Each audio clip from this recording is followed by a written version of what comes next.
103. rete dersi Sunen-i Tirmizi'den. Nahmedu ve nusalli ala Resulihil Kerim.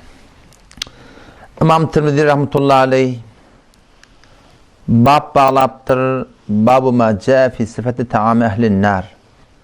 Cehennemiyle ta'amı, imiti, iyisi kıyamet günü ne olacak? Resulullah sallallahu aleyhi ve sellem şidatları açıklap aydıptır bir de. Hava sene nokip verin. Haddetena Abdullah bin Abdurrahmani, akhbarana Asim bin Yusuf'a, haddetena Qutaybe bin Abdülaziz, anil A'maşi, an Şehr bin Atiyyete, an Şehr bin Havşebin, an Ummi Derda, an Ebi Derda radıyallahu anhu, kâle Resulullah sallallahu aleyhi ve sellem. Hazreti Ebu Derda radıyallahu anhu ravi, olukun sahabalan mıydı? Peygamber Huda Aleyhisselam'ın mübarek sözünü işte cehennemiyle imiti ne yaparım olacak? Sahabalar şu Peygamber Huda Aleyhisselam'ın sohbetinin bereketine şeyli bir imanın eğiti oluptur şola, şu dünyada çından şola kaygılık ediptirler. Hisabetten şu an bizim öz musulmançılığımızda şu an kaygısızlık var. Kaygısızlık var. Bir namaz gidip bir yüzün doğru olsun deyip kaygısız.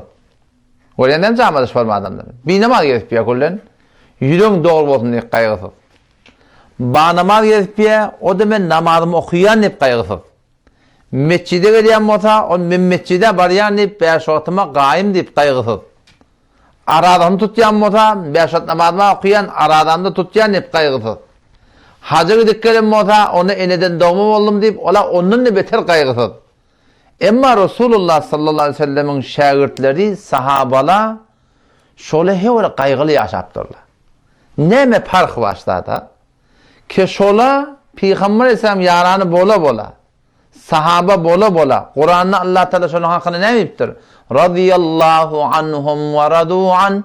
Allah şuradan razı oldu, olur hem Allah'tan razı. Allah Teala eylemi rızayet ettir Kur'an'da şuradan. Onunla da şöyle kaygıda olupturlar. Nerede fark var? Ne yaparım, şu yaparım şagirdler Peygamber Huda Aleyhisselam terbiyet veriptir. Ve ne yaparım biz ahum olan şagirdi şu yaparım kaygısız. Resulullah sallallahu aleyhi ve sellem şagirdler neymiş çocuklar kaygılı? Biz ahum olan şagirdler ne kaygısız? Muşkil nerede? Nemede fark var? Menet ya farkı ustadda diyen. Ustadın öyle kaygılmıştık. Ustadın öğri katı fikir demiştik. Sonra ustadda ne mi fikir olsa, ne mi duygu olsa, ne mi esasat olsa, ne mi yüreğinden geçeceğim olsa, nakası şagirdlerinde geçeceği. O vakti ustadın yüreğinde bir duygu olsa, sonra şagirdlerinde ilga etiye, kefinne, sözünne, talimatına, şu da adı şagirdlerine öğretiye. İbn-i Ebi Muleyke rahmetullahi aleyh, barhamen tezkirasını etiyen, Sahih Bukhari'nin ravilerinin ve tabi'i, sahabaları varıptır. Peygamber Huda Aleyhisselam gören adı yok. Men niye addektu 30 min ashabin nebi sallallahu aleyhi ve sellem. Men sahabaları gördüm. 30 nefer sahabanı gördüm diye. 30 nefer ol bir adamlardan gördüm ki Peygamber Huda Aleyhisselam evine iki değil oturup şoň marahım hizmetinde bolup, şoň bilen bile jengde bolup, şo bilen bile haçta bolup, şo bilen bile yaşan adamlardan 30 adam gördüm. O da ne yaparım sahaba? Min ehli Bedir diye. Kat şehide Bedren. Cengi Bedir'de şerek eden sahabaları gördüm diye. Cengi Bedir şol musulmanlar bilen kafirlerin avvarkı cengi. O şol Bedir'deki şerek eden sahabalara cüdeyagene bir makam veriliptir İslam'da. Peygamber Huda Aleyhisselam şolara makam veriptir. İ'melû mâ şi'tum ey ehli Bedir. Cengi Bedir'de şerek eden adamda barın ne edecek olsan ediverin deyiptir. Günah ne edecek olsan ediverin. Kad gafarallahu lekum. Allah sizin günahını bağışlatıyor koyuptur şolara. Size bir makam veriptir Peygamber Huda Aleyhisselam şolara. O zaman şu sahabalardan, Cengi Bedir'de şerek eden sahabalardan ben 30 nefer gördüm diye. Kulluhum yakhafun ala nefsi. Hemmecekleri öz hakkından korkuyattı. Men münafık olamayın. Men Huda Teala'nın yanına makbul olmanı alamayın. Allah menden narazıdır. Huda'nın yanına men makbul muka. Men münafık değildir ne deyip şöyle şu form kaygıda yaşaptırlar. Ne bir şey yoktur şöyle. Peygamber Huda Aleyhisselam'ın terbiyetinde şöyle şunu öğrenittirler. Bir tane pişige, yemişige sen entecik çörek vermeklik bilen Allah Teala şın bereketine bağışlayacak. Ve bir tane pişik yemişigi eğer sen dank koyup da alakam şu an ediyet verip de şöyle yapmakta öldürsen cehenneme akılacak. Şola şunçunturlar bir dereden gargar, bir dereden yalqar. Odam o taydan entecik toğa bir şey hüvat otturlar, entecik güneşini korku kettirler. Şu Kur'an'da birisi ayetler var. Ayatı do pehlu. Yani zahiren birbirine var akım. İkisini de fikretsen, senin olarak ne metebiliyor mi? Tezatta koyuyor. Min haytından ka. İnnellezîne âmenû ve amilussâlihat. Birçok olarlar ki iman getirdiler, ameli salih ettiler. Allah Teala ne edecek? Cennete men alacak deyiptir. Hop, iman getirip ameli salih olsa ona cennete giriyor tabi. Hem çenani ki şu vat Türk meselada imamı da var. Bir güne cennete girer deyip kaygılı tapılırlar mı? Şimdi imanıma amel edip beğenip durun ayeti mukabilına, şimdi mukabilinde başka ayet var. Ki ol bir adamlar ki ben imanım var deyip ya, Allah Teala ne deyiptir? Şolan imanı yok deyiptir. Sahabeler şu hikayet düşünüp, min haytından kadiyan kaygı yırttır şolan vücuduna. وَمِنَ النَّاسِ مَنْ يَقُولُ آمَنَّا بِاللّٰهِ وَبِالْيَوْمِ الْآخِرِ وَمَا هُمْ بِمُؤْمِنِينَ Sure Bakara'dan, Kur'an'ın başından tekkillenci ayettir. وَمِنَ النَّاسِ adamlardan bazılar var. مَنْ يَقُولُ آمَنَّا بِاللّٰهِ ki ayet yemen Allah'a iman getirdim. وَبِالْيَوْمِ الْآخِرِ kıyamet günü men iman getirdim. Allah ne mi diye? وَمَا هُمْ بِمُؤْمِنِينَ Şulan imanı yok diye. Bu taraftan imanım var deyip du.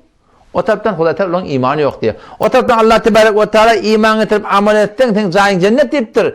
Ama bu taraftan Allah Teala korkuttur. Ne kadar adamlar var, imanım var deyip diye. Allah'a da anlayan, kıyamete de anlayan, cennet cehenneme hemen anlayan. Ama Allah Teala ne mi diyor? Şunun imanları yok. Şimdi sahabeler hikayetleri koyup, mebada ben şunun cümlesinden bolamayın diyen kaygı döreptir şunun vücudundan.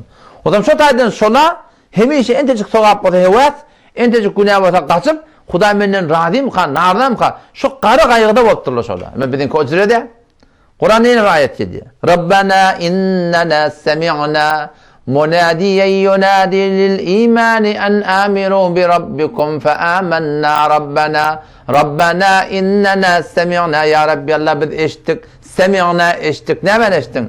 Munadiyen yunadi lil iman. Resulullah munadiye imanını, şon kıyıgır huzusunu eşittik. Şon çağırıyanı eşittik. Ne ben eşittik? En aminu bi rabbikum fe amennâ Rabbena. Resulullah nida verdi. Ki öz Rabbiniz Allah'a iman getirin. Biz de iman getirdik. Rabbena innena semi'na. Yalla biz şon ayetlerini eşittik diye. Yani kabul ettik. Eşittik ya Allah ayetlerini kabul ettik. Allah Teala'nın mukabilinde ne mi diye biliyor musun? Başka bir ayet-i Kur'an mı? Galiben ya Sure Enfal'lıdır ya Sure Tevbe'dir. Galiben Sure Enfal'lıdır. وَلَا تَكُونُوا مِنَ الَّذ۪ينَ قَالُوا سَمِعْنَا وَهُمْ لَا يَسْمَعُونَ Bolman ol bir adınlardan, ol bir denanlardan ki مِنَ الَّذ۪ينَ قَالُوا سَمِعْنَا bir eşittik deyip ayetiyarlar وَهُمْ لَا يَسْمَعُونَ halin ki şöyle eşitenak diye. Oradan bulamam diyor Huday. Tadan ne yani biz eşittik, iman getirdik. Allah Teala ne mi diyor? Ol bir adamlardan bulamam ki biz eşittik diye ayeti. Allah ne mi diyor? Yani eşitenak koşuyorlar. Yani kabul edinak diye ayeti. Sahabelerimiz açık Kur'an'ın şunun arasında şöyle öz vücutlarından korku kestirdi. Şu taydan 30 tane sahabanı gördüm. Mabada ben münafık bulamayın korkuptur. Şöyle Peygamber Aleyhisselam'ın bereketine, Kur'an'ı şöyle var düşünmekliğinin bereketine, şu kaygı şunun yüreklerine giriptir ki Allah'ın hemen makbul mu ka, merdut mu ka. Bir adam sırat yüreğine zahir etse, tezahüp ne kadar entecikten soğuğa bir şey hüvet olur. Ve entecikten günah işlerden çok açık eder. Bizim zamanımızda şu görünmüyor. Halan işe gelip ay Huday Kerim ahim. Şu ne mi deyip? Tefekkür etkiyor diye. Vakti adam kelle doğru işlemede var ya, fakat amal fark ediyor da. Hadi kelle doğru işlemeden sonra amal fark ediyor. Yani şu bir adam var ya, çarklıyım var ya. Bir de onu kan söylüyor, şirek dolak koyuyor permane. Kanın sana da verecek ki. Ama ne kadar adam da var, adamın Türk ediyor. Halkın malından safar ketmiyor. Aynı hıyalını diye. Ne mi fark ediyor? Şöyle adam şu. Şu kıyafa şu biliyor musun? Başka burada da değil şu. Şu insan şu. Şu ne mende fark var? Şu fikir fark ediyor. Şu düşümü fark ediyor biliyor musun? O da şu taydan var. Çından bir de gerek Peygamber Aleyhisselam mübarek keplerini Siret Resulullah sallallahu aleyhi ve sellem okuyup şu sahabeyle bir de behterini olgu da. Yani işte şu kun İbn Mesud radıyallahu anh diye bir rivayetinde diye diri adamlardan olgu tutulmak diye de. Çünkü diri adamlara anam yok. Sen şu gün olgu tutup şahit gelecekte yasın. Şayet gelecekte makamıt dursun, mensebet dursun, riyasadet dursun, şayet canından korkup bar iyi kaysın. Siz diye örgütsünüğünde şöyle ölülerden örgütsün diye. Resulullah Aleyhisselam'a sahabalar var, tabi'iller var. Onlar ikisinden gidiptirler, siz şoları örgütsünün. Şu ne deyip, diyirlere diyen ki anam yok. İhtimal var, diyirde olandın. Diyire adamlar, o hata diyire ulamalar, ola örgü bolacak bolmalı ki. Yani mebada tebep bulamadın ki, bizim malakın dininden övülmek demedi. İhtimal var, ayenden ne olacak belli de. Belli bağıran, musacabı dava adam sonra kafir geçiptir. Öyle alınmıştık, danışmetmiştik. Duat kabul olayan alınmıştık. Ama sonra Kudaytaş'ın imanı selbediptir. Hay hüvetin iyini şöyle direktir. Allah tebarek ve teala şu sahabalan kıyalak, düşüm, fehim. Şimdi Kuday'dan şunu dilemeli. Peygamber Kuday Aleyhisselam'ın Kur'an'da Allah tebarek ve teala hiçbir daha da artıkmaç ettiğip balakım dua ettiğin yer yok. Meğer Rabbi zidni ilme ediptir. Alımı arttır, düşünümü arttır, fehmi arttır ya Allah. Şimdi Allah'tan dilemeyin lan. Peygamber Kuday Aleyhisselam dünya hakkında ya Allah ben dünyanı arttır deyip dua etmeptir. Dünya ya Allah bir onun karnım aç, bir onun doktoranı kavuryan. Aç otamaz sana yalvarım, doktor otam sana şükür ederim deyiptir. Dünyanı dilemeptir. O şoğun beni edafa oğlan uşak ya yine burada dilemeptir. Emma alma edek qada, bilme edek qada, düşme edek qada Rabbi zidni ilme. Peygamber sen ayet menin alımımı, menin fehmi arttır deyip aytiptir. Şu tadan çınlı ulak geceler, teheccüdlerde, dağıtlarda Allah tebarek ve teala'dan alım, bilim, fehim çınlı ne mi? Dilemeklik bir de gerekli. Barayli rivayetimde Ebu Dede radıyallahu anhu Peygamber Huda Aleyhisselam sana aydan kefine aytiyor ki yulqa ala ehlin nari el-cu' eti kıyametun cehennemiler cehennemi olanlar imanlı adamlar cehennemi olsun toram günahları şol yanıp para günahları son bereketini dökülüp ahir onlar cennete girecek ya ebedi hemişeki kafirler ki cehenneme girecek ştada şol ebedi cehennemiler hakkında geliyor yulqa ala ehlin nari el-cu' kafirlara cehennemi adamlara odun içinde lavurda ap yanıptı. Temir tesavvur et bir adam yanıptı. Açlık son yardım düşer mi? Yanıptı da adama açlık yardım düşecek mi?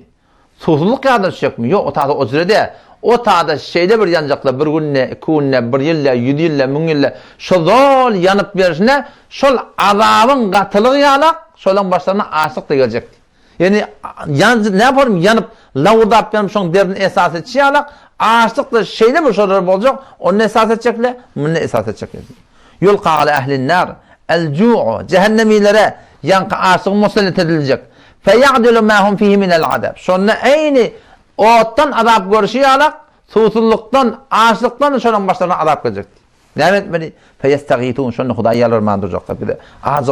Azgıyat bir de burada berin imanı. Şonna feyugasuna bi ta'ami min dari'an la yusminu ve la yughni min cu'. O zaman şolara bir taam deyip bir getirip verecekler. Zari' değil. Zari' yani bir otike bir tikelli. La yani şun mara hiç burada imermiştik yani. Yok ama sen dünyanı görüyorsun şu an. Dünya ganimet tabası ilk gezkiye da. Dünya da şunu yenak diye. Şıpırın bir nacurat diye.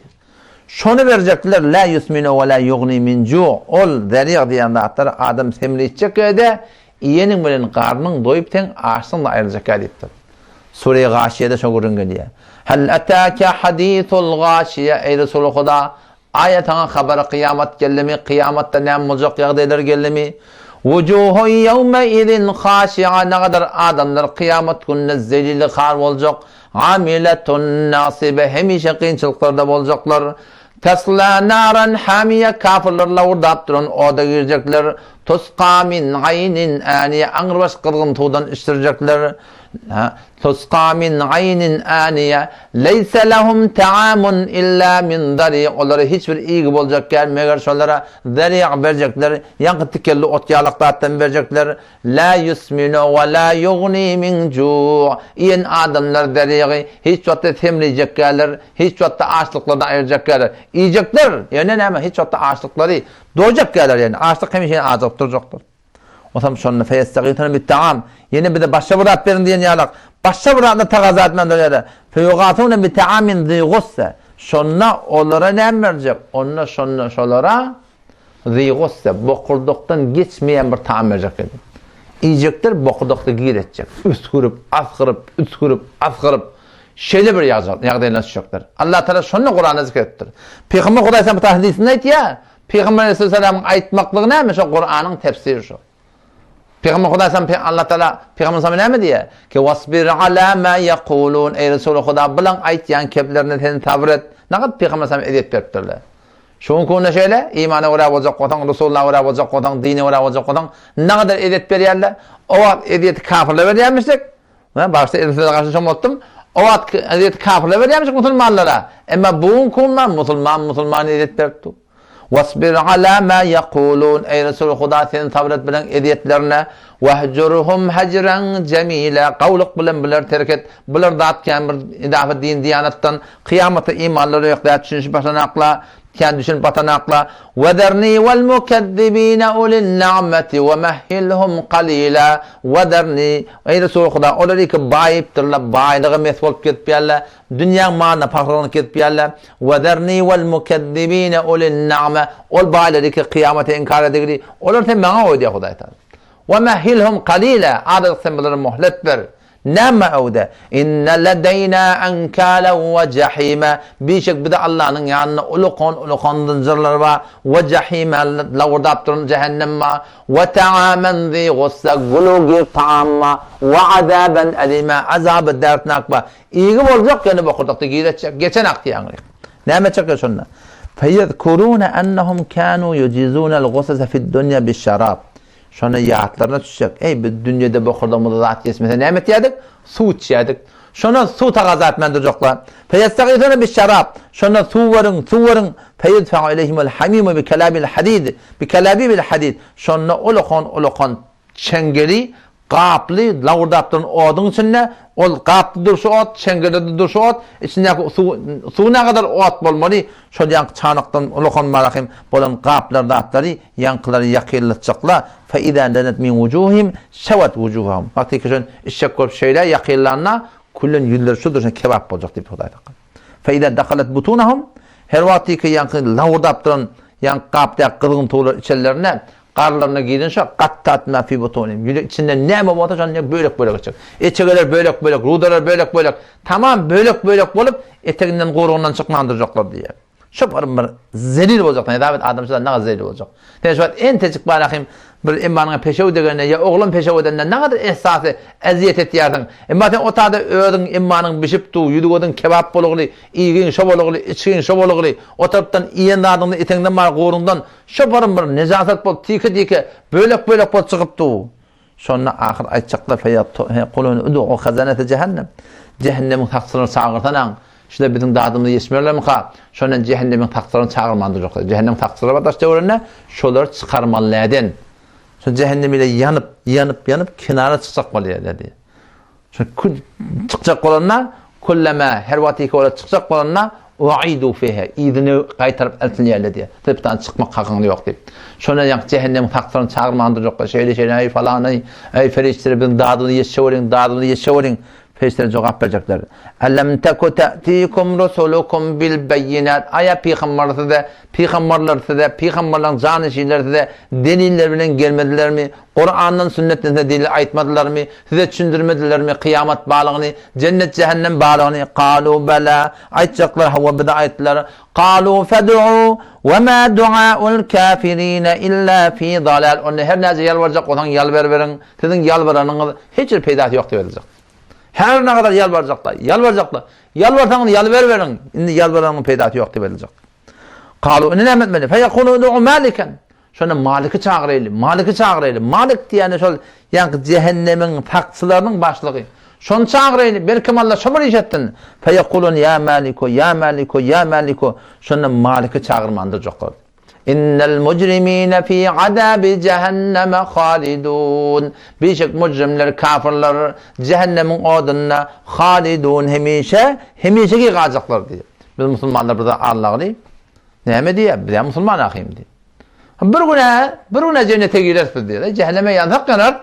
Bir güne bir cennete girer deyip bir ölme kaygısı olur diye. Peygamber Huda sen beydim ya. Peygamber sen ne diye? Adamlar dört form diye. Bir adamma kafir dünyaya geliyor, kafir dünyadan gitiyor deyiptir. Bir adamma kafir dünyaya geliyor, Müslüman dünyadan gitiyor deyiptir. Sen ne kadar çok kafirler Müslüman var ya. Bir adam Müslüman dünyaya geliyor, Müslüman dünyadan gidiyor deyiptir. Bir adam Müslüman dünyaya geliyor, kafir dünyadan gidiyor deyiptir. Şundan biz korkmalı. Bizim sonumuzun ne olacak oldu? Vakti belki bende bağırayarak alim, musacabı dava adam ahir bir iman geçiptir. Bizim sonumuzun ne olacak oldu? Onun şu tadan şu hatimetun bil hayr. Sonumuzun hayır olmak onu günahdan kaçıp, sokaptan sokaba yapışıp Allah Teala'dan han tamam olup gelmektik bari. Asli Müslümançılık zindeki. İnnel mucrimine fi adabi cehenneme halidun. Birçok mucrimler, kafirler fi adabi cehennemin odunna hemişe işonla olacaklar. La yufetteru anhum. Hiç vakti oradan azap kemecek değil. Ve hum fihi mublisun. Hemişe işonla namit olacaklar. Şu kadar Huday azap verecek. Zihnine hayat sorudur olsun. Huday şu kadar azap verdi ki Erhamur Rahimin nemi? Allah Teala önünden defiz olmetiye. Ve ma zalemnahum bir de Allah'ın zulmedim da onları biz zulmedim da velakin kânuhumuz zalimin. Öller zalimdiler. Öller kafirsizler, intikam ettiler. Biz ne kadar onlara muhlet verdik diye Huday. Öller kabul etmedi diye. O men avval söyledim. Huday'dan geçen sözü var. Ki vakti bir adam imanı geçenden sonra diye Huday Tebarek ve Teala ona rahmetmeye. Ve nâdav ya mâliku liyaqdi aleyna rabbuk. Şonna Malik'i çağırman diyecek. Malik. Cehennemin taksatını. Mün yıllap kıyırttıracaklar. Sonra Malik ne diyanlar? Ve nâdav ya mâliku ey Malik liyaqdi aleyna rabbuk. Senin Rabbin Allah. Sen bolmasa sen aytsana. Bizi öldürsün dindarsın. Biz tamam olsun sizindeki savlaylı gideyli. Liyaqdi aleyna rabbuk. Malik Aleyhisselam ne mi cevap veriyor? Kâle innekum mâkithûn. Siz hemişe iştahda kalmalın. Laqad ci'nâkum bil hak. Bugün konuşuyorum yalvar yardınız. Yardınız şiyem dünyada. Biz size hakkı getirdik. Kur'an'ı getirdik. Peygamberleri verdik. Peygamberlerin canışırlarını verdik. Size ayettiler. Laqad ci'nâkum bil hak. Velakinne aksarakum lil hakkı kârihûn. Siz hakkı yokuş koruyordunuz. Siz hakkı teleke koruyordunuz. Sen lağal adam Müslüman hakka hak dimene öğrendin. Tellağıl doğru diye, harama haram diye, halala halal diye, egre diye, doğru diye. Doğadın Allah Teala bana tevfik versin diye. Şundan sonra ulukan devlettir. Bir adam doğru diye, sonra elinden tevfik geliyordur. Ama bir adam eğer hakkı inkar etse, لَقَدْ جِئْنَاكُمْ بِالْحَقِّ Felişler ne mi diye? Biz size hakkı getirdik diye. Ama وَلَكِنَّ أَكْثَرَكُمْ لِلْحَقِّ كَارِهُونَ Siz hakkı yok soruyordunuz. Siz hakkı kabul etmiyordunuz diye. وَلَكِنَّ أَكْثَرَكُمْ لِلْحَقِّ كَارِهُونَ Huda Teala ne diye? Abramu emran aya bunlar kastettiler mi diye İslam'ın dinini üzmeklige, hakkın dinini üzmeklige fe inna mubrimun Allah bize kastediyor diye. Şovat ne kadar ele verdiler İslam'ın dinini üzmeden çirim Resulullah sallallahu aleyhi ve sellem nabud etmeden çirim sahabeler kullama nabud etmeden çirim ama kim nabud bollu? Ne kadar kıyınçlıklar bollu? Ne kadar naratiler bollu? Ne kadar oğullar yetim mallı? Oğul zenaneler dulgalı? Ne kadar kıyınçlıklar bollu? Emma ahir kim piruz oldu? Allah Tebarek ve Teala arkanına olanlık derekli şöyle Allah Teala'nın dini diyaneti piruz oldu. Kale innekum makitun. Siz hemişe kalacak. Hum şu suretinde ahir ne etmeli? Feyekulun ud'u rabbakum. Hudaydan başka zat yok. Ud'u rabbakum fela ahada hayrun min rabbikum. Hudaydan anraş mihriban zat yok. Hudaya sığınaydı. Ol hazine hay cehennemleri, feriştelerini cehennem faktörünü çağırdık, onunla peyda olmadı. Malik'i çağırdık, onunla peyda olmadı. İndi kime sığınaydı? İndi Hudaya sığınaydı. Hudaya yalırmandıracaklar sonra. Allah Teala çağırmandıracaklar sonra. Feyekuluna Rabbena dua etmeyecekler cehennemiyle. Cehennem için dua etyerler. Teyzabet Adam şunlardan ne form dua eder? Rabbena galebet aleyna şikvetuna. Ya Rabbi Allah bizim bedbaktığımız, bizim günahımızın darın diyerenliği, şu darın diyen bol bedbakt bol geldik dünyada, şu bir de galip geldi. Ve kunna kavmen zallin. Ya Allah biz gumrah kavm olduk. Ya Allah biz o dünyada yol yitirdik. Rabbena akhrijna minha. Ya Rabbi Allah biz çıkarsa cehennemin odundan çıksanı ne edecek? Fe in udna fe inna zalimun. Biz evlab dünya bir baraydı. Evlab biz o günahları eğer ettik. Evlab o kufr ettik. Evlab o şirk ettik. Ya Allah biz hemir icade bir diyemezsen evlab bir dünya bir baraydı. Biz lab da soğuza adam olacak. Allah Teala başlar sureye En'am'da geliyor da o da Allah Teala aydıptır yalan ağlayalaşlar diye. وَلَوْ رُدُّوا eğer işte yamaçlardan devrulup da dünya eltilse de لَعَادُوا لِمَنْهُ عَنْهُ yine de şey etmediğiler de etpat işledi. Huday biliyor yürekten. Huday da ne şey ebedi cehenneme kattır biliyor musun? O babası 100 yıl ibadet ediptir de şey. Bağışla 100 yıl nafermani ediptir. 50 yıl nafermani ediptir. 50 yıl yaktaysan. He olarak hangi de beraber yaktani. Beterin qaharın se beraber sen yaqi. Yani Allah Teala Allah ve Erhamer Rahim ol. Şun ebedi ne yaqyadın? Ulamalar şuna cevap beripdirler. Yani ayetlerin üstünden ha, şulan yüreklerine duygusumuştuk. Eğer 100 bin yıllar ömür verirse, şular şu kafirlikte geçecekti. Bir adam eğer yüreğine Xudaya peygambere öyle bolmoqluq diyen niyet, oy bola şol adam imansız gitsin mümkün de hatta yani. Bir adam çından yüreğinden Xudaya razı etmeklik bolsa, Xudaya öyle bolmoqluq bolsa, o dünya kazanmaklık bolsa, imanlı geçmeklik bolsa, Allah da şunu zayi etmiyor. Ahirde şunu imanlı geçirir. Ve vakti yürekler şıcıra qaraliya bilen nisbet. Şıcıra yürekler var akin bir kirleniye. Ki onun yüreği var düğülüye, ay çekten o dünya ne amaydı. Gidip gelen mamay, barık gelen mamay deyip hakkın niyetini şuna duvanına o adam sürdüğünden imansız gitti ya.